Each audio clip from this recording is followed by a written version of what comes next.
E se alguém, folheando páginas amarelecidas, encontrasse desenhos que lembram máquinas do nosso século e dissesse Leonardo viu o futuro? A afirmação chama a atenção, o título promete 500 anos de antecedência, mas é preciso começar com uma ressalva. Aqui, ver o futuro será usado como metáfora. O que os cadernos de Leonardo guardam são profecias sobrenaturais, e sim antecipações conceituais.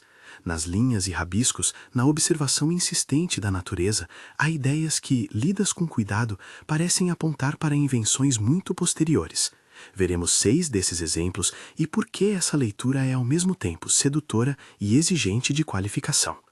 Leonardo nasceu em 1452, em Vinci, e cresceu numa Itália entre cidades-estados fervilhantes de arte e engenharia. Autodidata por excelência, transitou entre ateliês de Florença, as cortes de Milão, onde esteve a serviço de Ludovico Eumoro, e nos últimos anos mudou-se para a corte de Francisco I da França, onde morreu em 1519. Ele não foi apenas um pintor, foi um observador que transformou a curiosidade em método.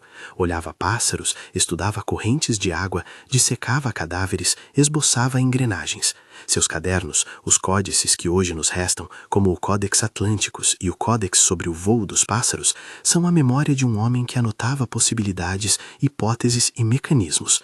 É nesses volumes, datados entre o final do século XV e o início do XVI, que encontramos rascunhos que muitas vezes lembram tecnologias modernas. Se você quer ver imagens dos códices e rascunhos que citaremos, inscreva-se e ative as notificações. Vou mostrar onde essas páginas se conectam com o nosso mundo. O primeiro exemplo é talvez o mais famoso, o chamado parafuso aéreo, desenho que aparece em páginas que tratam do voo. É um esboço helicoidal com uma estrutura que lembra um grande dossel em espiral. O princípio por trás do traço é simples de descrever, uma forma helicoidal que, girando, poderia gerar sustentação em um fluido, aqui o ar. Lido com olhos contemporâneos, esse rascunho sugere uma ideia próxima ao rotor do helicóptero moderno, mas é crucial qualificar.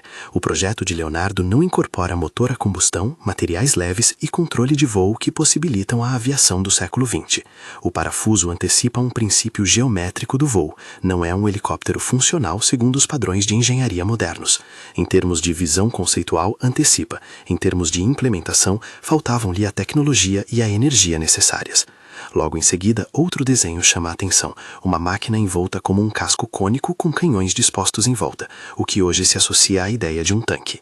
Leonardo rascunhou uma espécie de carro blindado, movido por engrenagens, pensado para proteger operadores e avançar em campo de batalha. O princípio físico é o da mobilidade combinada com proteção e potência de fogo. Comparado ao tanque moderno, o desenho de Leonardo sugere a intenção de criar um compartimento móvel e protegido, mas os detalhes mostram que se trata de um projeto conceitual, dentro das limitações do seu tempo. Os materiais, o sistema de tração e o peso teriam tornado a prática muito mais difícil. Assim, este rascunho pode ser lido como uma antecipação da ideia de blindagem móvel, não como prova de que Leonardo previu a guerra mecanizada do século XX. O terceiro caso é o veículo autopropelido, um carrinho movido por molas e engrenagens programadas, capaz de se deslocar sem ser empurrado. Leonardo criou protótipos em miniatura que demonstravam a lógica de transmissão de força e controle de direção. O princípio é o de armazenar energia elástica, na mola, e convertê-la em movimento regular por meio de mecanismos. Esse esboço antecipa o conceito de automação, de locomover-se sem tração animal. Pode ser lido como um precursor conceitual do automobilismo. Mas, novamente, a diferença é clara. A escala, a fonte energética e a eficiência são incomparáveis com motores a combustão ou elétricos. É uma ideia de mobilidade que mostra como Leonardo pensava a máquina, não um projeto pronto para os carros que viríamos a conhecer. No quarto exemplo, encontramos um dos desenhos menos conhecidos do grande público, o traje de mergulho. Entre notas sobre barcos e correntes, há rascunhos de um aparato para permitir a permanência de um homem sobre a água, com mangueiras e dispositivos de respiração primitiva. O princípio, prover ar e proteger o corpo em um ambiente líquido, é idêntico ao das soluções de mergulho posteriores. Porém, as anotações também deixam claro que Leonardo imaginava este traje em um contexto específico, ligado a operações militares e à necessidade de atravessar águas rasas ou danificar barreiras navais. A sua proposta antecipou conceitualmente a ideia de sobreviver e trabalhar submerso, mas careceu de materiais, de estanqueidade confiável e de fontes de ar autônomas que só surgiriam séculos depois. Por isso, ele propôs o caminho, não o implementou com as tecnologias que conhecemos. O quinto grande capítulo dos seus cadernos trata da anatomia. Leonardo realizou dissecações e desenhou músculos, ossos, vasos e órgãos com uma precisão e sensibilidade que surpreendem até hoje. Seus fósforos visuais das camadas do corpo humano, o modo como relacionou forma e função, sugerem uma aproximação empírica ao estudo anatômico moderno. Em muitos traços, Leonardo antecipou observações que só seriam formalizadas mais tarde por anatomistas. Ainda assim, é necessário pontuar, ele não publicou sistematicamente esses estudos como um tratado anatômico decisivo no seu tempo. Muito do seu material permaneceu restrito aos seus cadernos privados. Portanto, podemos dizer que ele antecipou conceitualmente métodos de observação e representação anatômica que viriam a ser centrais para a medicina, mas essa antecipação foi mais de método e visão do que de difusão científica imediata. Uma sexta categoria reúne pequenos aparelhos e soluções práticas, pontes de desenho dobrável que poderiam ser montadas e desmontadas rapidamente, máquinas de bombear água, instrumentos musicais com mecanismos inovadores. Nestes esboços, o padrão se repete, um princípio mecânico claro, uma vontade de resolver um problema prático e uma solução que, lida hoje, remete a tecnologias específicas, pontes modulares, bombas hidráulicas, autômatos.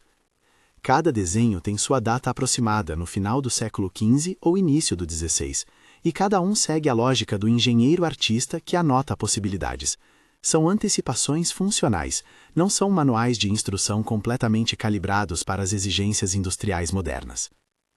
Mas por que essas ideias soam tão proféticas? No centro da questão está o método de Leonardo. Ele não se contentava com afirmações, testava com desenhos, observava com atenção compulsiva, fazia cortes e dissecações para ver o que os olhos comuns não alcançavam. O ato de desenhar foi para ele uma forma de pensar, um experimento visual que revelava relações de força, fluxo e movimento. Essa prática sistemática de observar, modelar e descrever torna suas intuições surpreendentemente modernas.